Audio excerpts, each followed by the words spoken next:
Assalamualaikum. Boleh saya mulakan tazkirah kita pada pagi ini?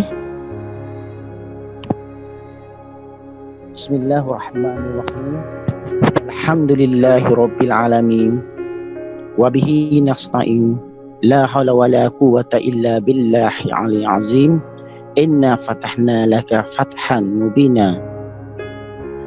Yang saya hormati Tuan Pengurusi Majlis, Tuan PPD, serta rakan-rakan, sahabat-sahabat warga PPDM, dan terima kasih kepada Cikgu Azfi dan Fairuz atas usaha belia sehingga saya dapat menyampaikan tazkirah walaupun dari kejauhan.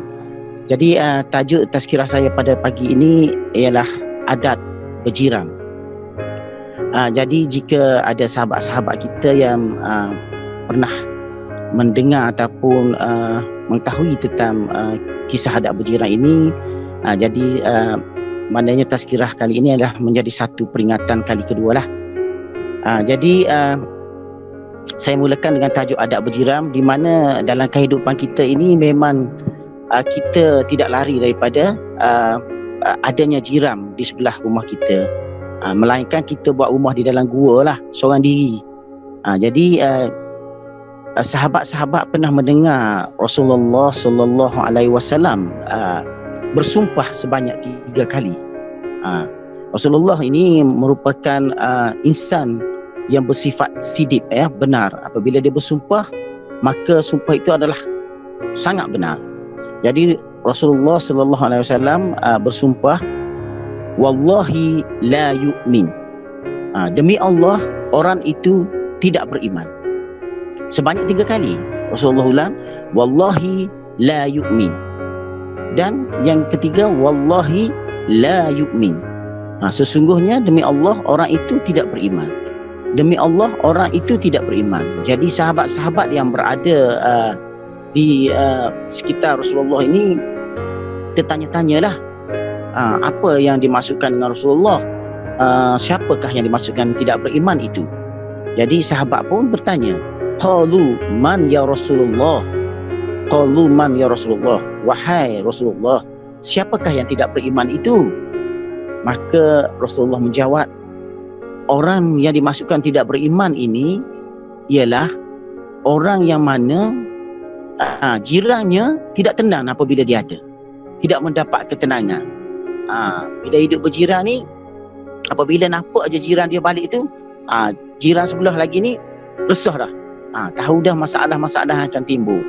Ini yang dikatakan oleh Rasulullah, tidak beriman seseorang itu apabila jirannya tidak mengalami ketenangan hidup kerana gangguan-gangguannya.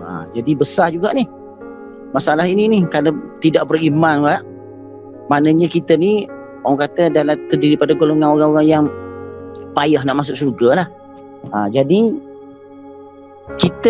kehidupan kita mesti ada jiran di sebelah rumah kita kan. Jadi hendaklah kita jaga adat-adat berjiran. Jadi besar peranan jiran ni, sehingga kan apabila kita melakukan sesuatu yang tidak disenangi oleh jiran kita, menjadikan kita orang yang tidak beriman. Contohnya, jiran kita ni malam-malam dia berkaraoke, mengganggu, berkaraoke di sebelah rumah, mengganggu jiran sebelah. Start pukul 12 dia start karaoke di rumah dia. Jiran sebelah tu nak tidur, besok nak kerja. Ini merupakan gangguan tak? Kalau dia ajak juga join sama, mungkin tak marah. Tapi kalau dia seorang je berkaraoke tu, marahlah jirannya, nak tidur ada anak kecil. Begitu juga ada setengah jiran ni, dia beli motosikal besar, motosikal Harley Davidson. Motosikal Harley Davidson ni dia terkenal dengan bunyi dia sangat kuat. Apabila enjin dia dihidupkan tu sangat kuat. Ada kes jiran ni, dia pakai motor Harley Davidson, motosikal besar, tapi isteri dia kan beritahu dah, kalau nak start motor jangan start dalam rumah, pergi tepi jauh sikit kat rumah jiran tu, sebab dia ada anak kecil juga. Jadi dia tidak terganggu, jiran dia tu terganggu. Dia tolak motor keluar daripada rumah, jauh daripada rumah dia start enjin. Bunyi motor tu macam bunyi bom perang di Vietnam, kuatnya. Jadi itulah mengganggu. Begitu juga dengan jiran yang suka membela, bela ayam, bela kucing. bela kambing ke. Biasanya ayam dengan kucing lah. Lepas tu kucing dengan ayam ni pergi jiran sebelah, rumah jiran sebelah. Berak di laman kawasan jiran sebelah. Ini juga menyebabkan gangguan kepada jiran kita itu. Ini mesti berlaku dalam kalangan kehidupan kita ya. Ada jiran yang bela kucing comel dah, kucing Parsi, kucing yang kata British, baka British, tapi dia pergi berak rumah sebelah tu. Kawan tu beli rumah mahal-mahal, buat loan 300-400 ribu. Nak cium je bau tai kucing, tai ayam, memang marah lah. Ini salah satu lagi ya. Kena berawas lah, kerana benda-benda ini boleh merosakkan iman kita. Kalau nak berjiran juga, nak buat rumah tu, nak ketenangan, carilah jiran-jiran yang orang kata macam Ustaz Lang lah. Ustaz Lang dia pejabat, dia berjiran. Ustaz Lang ada tak? Dia berjiran kan tenang, jiran dia tenang, dua-dua anak dara belaka. Dia pun tenang. Kalau kita nak senang berjiran, gitulah. Dia cari perumahan kawasan sebelah tu ibu tunggal, sebelah tu anak dara, baru dah sedap berjiran. Cara dia nak berjiran ni, berjiran dengan orang anak ramah, orang suka bela, memang menjadi satu masalah lah kepada kita. Dia pejabat pun jiran-jiran kena alert juga. Saya berjiran dengan Fauzi, memang gangguan semua, dia ketuk pintu semua, ajak minum air. Saja. Maknanya begitulah dalam kehidupan kita ni. Mana kita kena jaga adab berjiran itu. Kalau jiran kita ni ada makanan yang lebih, hantarlah ke jiran kita. Kalau jiran kita tu ada pokok bogak banyak, hantarlah sebelah kawan kita, rumah yang tak ada bogak tu, duduk tengok-tengok aja. Gitu juga. Puan Aziz banyak bogak, jiran dia duduk tengok-tengok panjang tu, hantarlah sepokok. Dia. Maknanya kita menjaga jiran kita. Jiran ni umpama orang kata sahabat juga, adik-beradik juga, menjadi tempat kita untuk meminta pertolongan, ada kesusahan apa. Jadi kalau dulu memanglah, kalau zaman-zaman dahulu, zaman mak ayah kita dulu, kalau bulan Ramadan tu mak ayah kita masak yang sedap sikit, kita akan hantar ke rumah jiran kita sebelah. Maknanya begitulah dulu berlaku, orang kata sistem barter, tukar menukar makanan tu dengan jiran kita. Sekarang ni susah dah. Susah dah. Jiran boleh menyebabkan berlakunya pergaduhan, perbalahan, sehingga putus silaturahim. Kerana tadilah bela ayam, bela kucing, bela kambing, bela lembu. Kita kata kenapa bela lembu lepas?